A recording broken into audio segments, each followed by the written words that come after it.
आज से कई सौ साल पूर्व की बात है। एक गांव में राम सिंह नामक एक किसान अपनी पत्नी व बच्चे के साथ रहता था। राम सिंह अनपढ़ व गरीब था, मगर अपने बेटी सुंदर को वह पढ़ा लिखाकर किसी योग्य बनाना चाहता था, ताकि उसका बेटा भी उसकी भांति उम्र भर मेहनत मजदूरी न करता रहे। अपने पुत्र से उसे बड़ी आशाएं थीं। लाखों सपने उसने अपने पुत्र को लेकर संजो डाले थे। वही उसके बुढ़ापे की लाठी था। उसका बेटा सुंदर भी काफी बुद्धिमान था। वह गांव के पंडित कस्तूरीलाल के पास जाकर शिक्षा ग्रहण कर रहा था। उसने भी अपने मन में यही सोचा हुआ था कि वह भी पढ़ लिखकर बड़ा आदमी बनेगा, अपने माँ बाप के कदमों में दुनिया भर की सारी खुशियाँ और सारे सुख लाकर डाल देगा।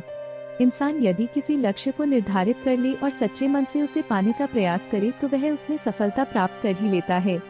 ऐसा ही सुंदर के साथ भी हुआ। वह अपनी कक्षा में अच्छे नंबरों से उत्तीर्ण हुआ। सारे गांव में उसकी खूब वाहवाही हुई। अपने बेटे की इस सफलता पर राम सिंह का मस्तक भी गर्व से ऊंचा हो उठा। एक रात राम सिंह ने अपनी पत्नी से कहा, सुंदर की माँ, मेरे मन में सुंदर को लेकर काफी दिनों से एक विचार उठा रहा है। कहो जी। राम सिंह की पत्नी ने कहा, ऐसी क्या बात है?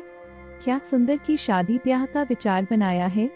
अरे भगवान, शादी ब्याह तो समय आने पर हम उसका करेंगे ही, मगर अभी उसे अपने पैरों पर तो खड़ा होने दें। मेरा तो यह विचार है कि क्यों न हम उसे शहर भेज दे, ताकि वहां जाकर कोई अच्छा सा काम धंधा सीखकर कुछ बनकर दिखाए। यहाँ गांव में तो बस मेहनत मजदूरी का ही धंधा है। पढ़ने लिखने के बाद भी यदि उसे यही धंधा करना है तो पढ़ाई लिखाई का लाभ ही क्या है? हमारा तो अपना कोई खेत भी नहीं है जिसमें मेहनत करके वह कोई तरक्की कर सके। मगर सुंदर के बापू, सुंदर ने तो आज तक शहर देखा ही नहीं है, हम किसके भरोसे उसे शहर भेज दे? सुंदर की माँ कमला ने कहा, माना कि हमारा सुंदर समझदार और सूझबूझ वाला है और शहर में वह कोई अच्छा सा काम धंधा तलाश भी लेगा, मगर शहर में टिकने का कोई ठिकाना भी तो चाहिए। सुनो सुंदर की माँ, शहर में मेरा एक मित्र है। हालांकि हम दोनों वर्षों से एक दूसरे से नहीं मिले, मगर फिर भी मुझे उम्मीद है कि यदि मैं सुंदर को उसका पता ठिकाना समझाकर भेजूं तो वह अवश्य ही उसे शरण देगा और रोजी रोजगार ढूंढने में वह सुंदर की सहायता भी करेगा। बात तो आपकी ठीक है सुंदर के बापू, लेकिन मेरा मन नहीं मान रहा कि मैं अपने लाल को अपनी आंखों से दूर करूं।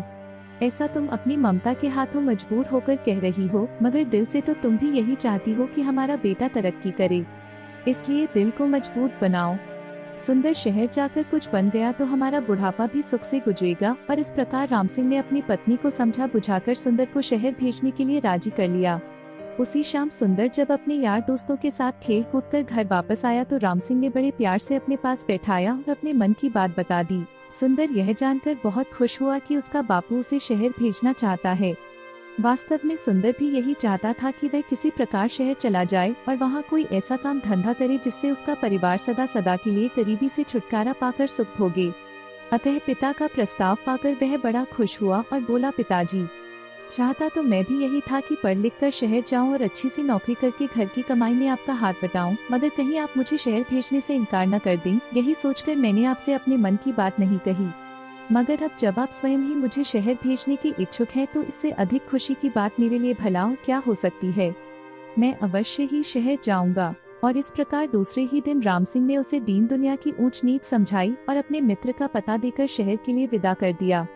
सुंदर काफी सूझबूझ वाला समझदार युवक था। अपने माता पिता के दुख दर्द को वह भली भांति समझता था। वह यह भी जानता था कि गांव में रहकर तो उसका भविष्य अंधकार में ही डूबा रहेगा, जबकि उसकी इच्छा बड़ा आदमी बनकर अपने माता पिता को भरपूर सुख देना था। अतः खुशी खुशी वह शहर के लिए रवाना हो गया। शहर आकर सुंदर की आंखें चुंधिया गईं। खूब भीड़ भड़का, सजी संवरी दुकानें, तागे इक्को का आवागमन। खैर आश्चर्य से वह सब देखता सुंदर अपने पिता के कथित दोस्त से मिलने चल दिया। लेकिन जब वह पता के बताए स्थान पर पहुंचा तो पता चला कि उसके पिता का दोस्त रामचंद्र तो न जाने कब का मर खप गया और अब तो उसके परिवार का भी कोई अता पता नहीं था। यह जानकर सुंदर बहुत निराश हुआ और सोचने लगा कि अब क्या होगा। आशा निराशा तो जीवन में चलती ही रहती है, लेकिन सुंदर उन युवकों में से नहीं था जो हताश होकर बैठ जाते हैं। उसने हिम्मत और आत्मविश्वास कूट कूट कर भरा था। उसने अपने आप को दिलासा दिया और बोला, बेटे सुंदर, निराश होने से कुछ नहीं होगा। अब शहर आ ही गए हैं तो कुछ करके ही लौटेंगे। माँ और बापू ने मुझसे बड़ी उम्मीदें लगा रखी हैं, मैं ही उनके बुढ़ापे की लाठी हूँ। अब शहर आ ही गया हूँ तो कुछ बनकर ही लौटूंगा। तुझे याद नहीं, गांव में मास्टर जी कहा करते थे, हिम्मत ए मर्दा, मदद ए खुदा। यानी जो लोग हिम्मत करते हैं उनकी मदद खुद भगवान करते हैं। अपने आप को इसी प्रकार हौसला बंधाता हुआ सुंदर पूछता पूछता एक सराय में आकर ठहर गया। उसने स्नान आदि से निवृत्त होकर थोड़ा आराम किया, फिर किसी नौकरी की तलाश में निकल पड़ा।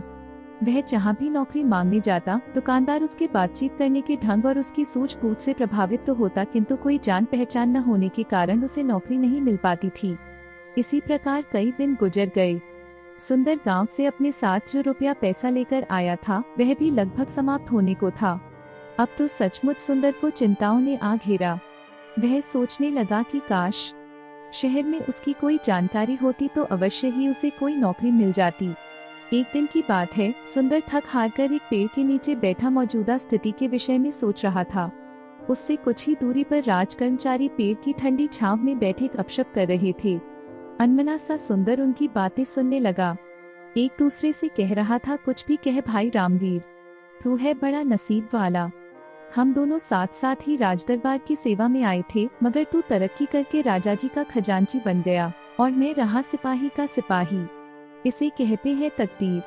तकदीर भी उन्हीं का साथ देती है गंगाराम, जो सूझबूझ और हिम्मत से काम लेते हैं। मैंने अपनी सूझबूझ से कुछ ऐसे काम किए कि महाराज का विश्वास पात्र बन गया और उन्होंने मेरी ईमानदारी देखकर मुझे खजांची बना दिया। नाना भाई, तू जरूर किसी साधु या फकीर से कोई मंत्र वंत्र पढ़वा कर लाया होगा जो इतनी जल्दी इतनी तरक्की कर ली, वरना मैं क्यों न किसी ऊंचे पद पर पहुंच गया। भैया, तू मुझे भी अपनी कामयाबी का राज बता। तेरे जैसे लोग इसी चक्कर में रहते हैं कि पकी पकाई मिल जाए और खा लें। अरे भाई मेरे, अगर इंसान में हिम्मत, हौसला, ईमानदारी, साहस और सूझबूझ हो तो वह पहाड़ को खोदकर नदी बहा दे। देख, तू वह मरा हुआ चूहा देख रहा है ना? रामवीर ने सड़क के किनारे पड़े एक मरे हुए चूहे की ओर इशारा किया। हाँ, देख रहा हूँ। आने जाने वाले लोग भी उसे देख रहे हैं और घृणा से थूककर दूसरी ओर मुंह फेरकर निकल रहे हैं। रामवीर भाई, मैं तुझसे तेरी कामयाबी का रहस्य पूछ रहा था और तू मुझे मरा हुआ चूहा दिखा रहा है। ये क्या बात हुई? गंगाराम, मैं तुझे कामयाबी की बाबत ही बता रहा हूँ। सुन, लोग उस मरे हुए चूहे पर थूककर जा रहे हैं, मगर कोई सूझबूझ वाला इंसान इस मरे हुए चूहे से भी 4 पैसे कमा लेगा। भैया मेरे, अक्ल का इस्तेमाल करने से ही इंसान कामयाबी हासिल करता है, जंतर मंतर से कुछ नहीं होता। मैं समझ गया भाई रामवीर। निराश सा होकर गंगाराम बोला, तू मुझे अपनी कामयाबी का राज बताना ही नहीं चाहता। खैर, कभी तो मेरे भी दिन बदलेंगे। अब चलते हैं। इस प्रकार वे दोनों राज कर्मचारी उठकर चले गए। वे तो चले गए, मगर खजांची रामवीर की चूहे वाली बात ने सुंदर के दिमाग में खलबली सी मचा दी। उसके दिमाग में रामवीर की कही बात बार बार गूंज रही थी। लोग उस मरे हुए चूहे पर थूक थूक कर जा रहे हैं, मगर कोई सूझबूझ वाला इंसान इस मरे हुए चूहे से भी 4 पैसे कमा लेगा, 4 पैसा कमा लेगा, 4 पैसे कमा लेगा। सुंदर सोचने लगा, खजांची की बात में दम है। जिस देश में मिट्टी भी बिकती हो वहाँ कोई चीज बेचना मुश्किल नहीं, मगर इस मरे हुए चूहे को खरीदेगा कौन? कैसे कमाएगा कोई इससे 4 पैसे? अपॉस्ट्रफी चूहे को घूरते हुए सुंदर यही सोच रहा था, लेकिन उसकी समझ में नहीं आ रहा था। तभी सड़क पर उसे एक तांगा आता दिखाई दिया। तांगे में एक सेठ बैठा था जिसने एक बिल्ली को अपनी गोद में दबोचा हुआ था। बिल्ली बार बार उसकी पकड़ से छूटने की कोशिश कर रही थी। अभी घोड़ा गाड़ी सुंदर के आगे से गुजरी ही थी कि बिल्ली सेठ की गोद से कूदी और सड़क के किनारे की झाड़ियों में जा घुसी। अरे तांगे वाले, तांगा रोको, मेरी बिल्ली कूद गई, सेठ चिल्लाया। तांगा रुका और सेठ उतरकर तेजी से झाड़ियों की तरफ लपका। अरे भाई तांगे वाले, देखो, मेरी बिल्ली उन झाड़ियों में जा घुसी है, उसे पकड़ने में मेरी मदद करो। सेठ झाड़ियों के पास जाकर बिल्ली को बुलाने लगा, आप उसी पूसी आओ। इसी बीच तांगे वाला और सुंदर सहित कुछ अन्य लोग भी वहां जमा हो गए थे। अरे भाई, मैं किसी खास प्रयोजन से इस बिल्ली को खरीद कर लाया हूँ, कोई इसे बाहर निकालने में सहायता करो। सेठ बेताब होकर एकत्रित हो गए लोगों से गुहार कर रहा था, जबकि झाड़ियों में घुसी बिल्ली पंजे झाड़ झाड़ कर गुर्रा रही थी। देख नहीं रहे हो सेठ जी की बिल्ली किस प्रकार गुर्रा रही है? एक व्यक्ति बोला, हाथ आगे बढ़ाते ही झपट पड़ेगी। यह सब देखकर सुंदर के मस्तिष्क में राजा के खजांची की बात गूंज गई। कोई सूझबूझ वाला इंसान इस मरे हुए चूहे से भी 4 पैसे कमा लेगा। सुंदर के मस्तिष्क में धमाका सा हुआ और तुरंत उसके मस्तिष्क में एक युक्ति आ गई। वह सेठ से बोला, सेठ जी, अगर मैं आपकी बिल्ली को काबू करके दूं तो आप मुझे क्या देंगे? आई सेठ जी ने तुरंत सुंदर की ओर देखा और बोला, भाई, तू मेरी बिल्ली को काबू करके देगा तो मैं तुझे चांदी का एक सिक्का दूंगा। चांदी का सिक्का? सुंदर के मुंह में पानी भर आया। ठीक है, आप यहीं रुकिए, मैं अभी आपकी बिल्ली काबू करके आपको देता हूँ। कहकर सुंदर दौड़ा दौड़ा उसी दिशा में गया जिधर मरा हुआ चूहा पड़ा था। वाह बेटा सुंदर, बन गया काम।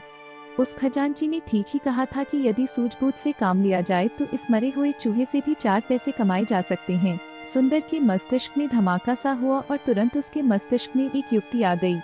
वह सेठ से बोला, सेठ जी, अगर मैं आपकी बिल्ली को काबू करके दूं तो आप मुझे क्या देंगे? आई सेठ जी ने तुरंत सुंदर की ओर देखा और बोला, भाई, तू मेरी बिल्ली को काबू करके देगा तो मैं तुझे चांदी का एक सिक्का दूंगा। चांदी का सिक्का? सुंदर के मुंह में पानी भर आया। ठीक है, आप यहीं रुकिए, मैं अभी आपकी बिल्ली काबू करके आपको देता हूँ। कहकर सुंदर दौड़ा दौड़ा उसी दिशा में गया जिधर मरा हुआ चूहा पड़ा था। वाह बेटा सुंदर, बन गया काम। उस खजांची ने ठीक ही कहा था कि यदि सूझबूझ से काम लिया जाए तो इस मरे हुए चूहे से भी 4 पैसे कमाए जा सकते हैं। सुंदर ने मन ही मन खुश होते हुए एक रस्सी तलाश की और चूहे की गर्दन में फंदा डालकर झाड़ियों की ओर चल दिया। हटो हटो सब पीछे हटो। भीड़ को एक ओर हटाता हुआ सुंदर बोला, बिल्ली अभी बाहर आती है। अरे, मरा हुआ चूहा, यह तो वहाँ पड़ा था, किसी ने कहा। दूसरा बोला, भाई वाह, इस लड़के ने तो मौके का फायदा उठाकर एक सिक्का कमा लिया। इसे कहते हैं बुद्धि का करिश्मा। यह लड़का अवश्य ही एक दिन बड़ा आदमी बनेगा। लोग तरह तरह की बातें बनाने लगे। सुंदर झाड़ियों के करीब बैठ गया और रस्सी से बंधे चूहे को बिल्ली के सामने लहराने लगा। मोटे चूहे को देखकर बिल्ली के मुंह में पानी भर आया। एक नजर उसने मैत्री भाव से सुंदर की ओर देखा, फिर दुम हिलाती हुई धीरे धीरे सुंदर के करीब आने लगी। सभी लोग उत्सुकता से यह तमाशा देख रहे थे। और फिर कुछ ही पलों बाद चूहे के लालच में जैसे ही बिल्ली बाहर आई, सुंदर ने उसकी पीठ पर प्यार से हाथ फेरा और उसे गोद में उठा लिया।